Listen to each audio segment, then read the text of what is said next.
स्त्रियांमध्ये कॅन्सरचं प्रमाण वाढत असल्याचं दिसत आहे. यामध्ये बदलती जीवनशैली, वाढतं वय, लठ्ठपणा, शारीरिक हालचालींचा अभाव, तंबाखू, दारू, काही संसर्ग, हार्मोनल आणि प्रजननाशी संबंधित घटक, अनुवंशिकता आणि महत्त्वाचं म्हणजे कॅन्सरची तपासणी आणि निदान यापूर्वी जास्त प्रमाणात होतंय. भारतामध्ये स्त्रियांमध्ये स्तनाचा आणि गर्भाशयाच्या मुखाचा कॅन्सर होताना दिसत आहे. त्याचं पहिलं कारण म्हणजे बदलती जीवनशैली. आज अनेक स्त्रियांमध्ये पूर्वीच्या तुलनेत शारीरिक हालचाल कमी झाली. दिवसभर उगाचच बसून राहणं, व्यायामाचा अभाव, निष्क्रिय जीवनशैली यामुळे वजन वाढतंय. चयापचयाशी संबंधित समस्या वाढतायत. वजन जास्त वाढल्यामुळे हार्मोनल इनबॅलन्स होताना दिसत आहेत. दुसरं महत्त्वाचं म्हणजे वाढतं वजन आणि पोटावरील चरबी. लठ्ठपणा हा विशेषतः स्तनाच्या कॅन्सरसाठी खूप जोखमीचा आहे. शरीरातील अतिरिक्त चरबीमुळे हार्मोन्स आणि दहाशी संबंधित जैविक प्रक्रिया बदलू शकतात. त्यामुळे वजन योग्य मर्यादेत ठेवणं महत्त्वाचं आहे. तिसरं म्हणजे आहारातील बदल. प्रक्रिया केलेले पदार्थ, जास्त कॅलरीचे पदार्थ, साखर, असंतुलित आहार यामुळे वजन वाढते. याउलट भाज्या, फळे, कडधान्ये, संपूर्ण धान्य, योग्य प्रमाणातील प्रथिने असलेला संतुलित आहार आरोग्यासाठी खूप फायदेशीर आहे, परंतु याचं प्रमाण कमी होताना दिसते. WHO नुसार तंबाखू, दारू यामुळे आपल्या शरीरामध्ये घातक असे रसायन तयार होत आहेत आणि यामुळेच कर्करोग होतोय. तंबाखू आणि धूम्रपान यामुळे कॅन्सरचा धोका खूप वाढताना दिसतोय. मी तंबाखू खात नाही असं समजून आपण म्हणतो की मी सुरक्षित आहे, पण तसं नाही. मद्यपानामुळे स्तनाचा कॅन्सर वाढताना दिसतोय. स्तनाच्या कॅन्सरचं वाढतं प्रमाण 2024 नुसार जगामध्ये अंदाजे 24 लाख स्त्रियांना स्तनाचा कॅन्सर झालेला आहे. यामध्ये वय, लठ्ठपणा, कौटुंबिक इतिहास, हार्मोनल घटक, प्रजनन यासारखे घटक कारणीभूत आहेत. स्तनाच्या कॅन्सरच्या रुग्णांना कुटुंबात असा इतिहास असतोच असं नाही. गर्भाशयाच्या मुखाचा कॅन्सर आणि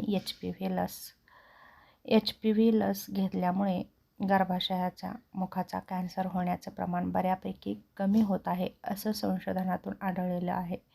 तेव्हा HPV लसीकरण नियमितपणे केल्यामुळे गर्भाशयाच्या मुखाचा कॅन्सर नक्कीच टाळता येऊ शकतो. त्यामुळे ती लस घेणंही महत्त्वाचं आहे. कॅन्सरची तपासणी पूर्वीपेक्षा जास्त होत आहे. त्यामुळे त्याचं चांगलं निदान आणि आरोग्याविषयी वाढलेली जागरूकताही महत्त्वाची आहे. भारतामध्ये स्तन आणि गर्भाशयाच्या मुखाच्या कॅन्सरचं लवकर निदान होत आहे. दुसरं महत्त्वाचं म्हणजे काही रुग्ण कॅन्सरकडे दुर्लक्ष करतात. मला काहीही होत नाही, परंतु तसं नाही. काही अनुवंशिक आणि पर्यावरणीय बदल आहेत, त्यामुळे आपल्याला कॅन्सर होऊ शकतो. तेव्हा मी निरोगी आहे असं न म्हणता तपासणी करणं खूप गरजेचं आहे. अनुवंशिकरित्याही काही आजार होतात, त्यातीलच हा एक म्हणजे कॅन्सरही होऊ शकतो. दुसरं म्हणजे हार्मोन्स आणि प्रजननाशी संबंधित घटक. स्त्रीच्या आयुष्यातील मासिक पाळी सुरू होण्याचं वय, गर्भधारणेचं वय, रजोनिवृत्ती आणि काही हार्मोनल उपचार यासारखे घटक काही कॅन्सरच्या जोखमीवर परिणाम करू शकतात. हे घटक एकटंच कॅन्सरचं कारण आहेत असं म्हणता येत नाही, पण एकूण जोखीम ठरवताना त्यांचा विचार केला जातो. दुसरं महत्त्वाचं म्हणजे प्रदूषण आणि पर्यावरणीय घटक. हवेचं प्रदूषण, काही औद्योगिक रसायने आणि विशिष्ट प्रकारचे किरणोत्सर्ग यासारख्या पर्यावरणीय घटकांचा काही कॅन्सरशी संबंध आढळतो. मात्र प्रत्येक स्त्रीमध्ये कॅन्सर होण्याचं कारण प्रदूषणच आहे असं म्हणता येत नाही. स्त्रियांनी कॅन्सरपासून बचावासाठी काय करावं हेही खूप महत्त्वाचं आहे. जसं की दररोजच्या जीवनामध्ये काही महत्त्वाच्या गोष्टी आहेत, त्याचं पालन करणंही खूप महत्त्वाचं आहे. जसं की तंबाखूजन्य पदार्थ पूर्णपणे टाळा.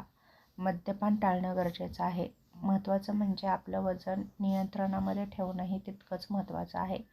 शरीराची हालचाल करणं, व्यायाम करणं, भाज्या, फळे, कडधान्ये आणि संपूर्ण धान्याचा आपल्या आहारामध्ये समावेश करणंही तितकंच महत्त्वाचं आहे. प्रक्रिया केलेले फास्ट फूड, जंक फूड यासारखे पदार्थ पूर्णपणे टाळणं आपल्यासाठी महत्त्वाचं आहे. स्तनातील नवीन गाठ, त्वचेमध्ये जर काही बदल दिसत असतील तर नक्कीच डॉक्टरांकडे जाणं गरजेचं आहे. मासिक पाळीच्या दरम्यान किंवा लैंगिक संबंधानंतर जर रक्तस्राव होत असेल तर तपासण्या करणं महत्त्वाचं आहे.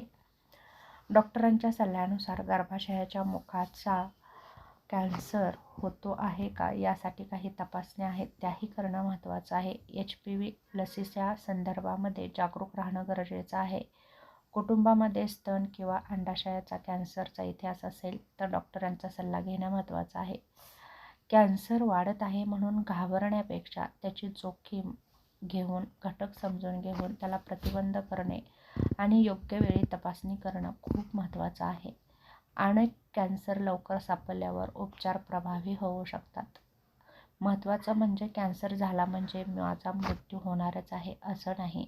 जर कॅन्सरचं लवकर निदान झालं तर योग्य ती शस्त्रक्रिया करून योग्य ते उपचार घेऊन आपण कॅन्सरपासून स्वतःचा नक्कीच बचाव करू शकतो आणि निरोगी नक्कीच राहू शकतो.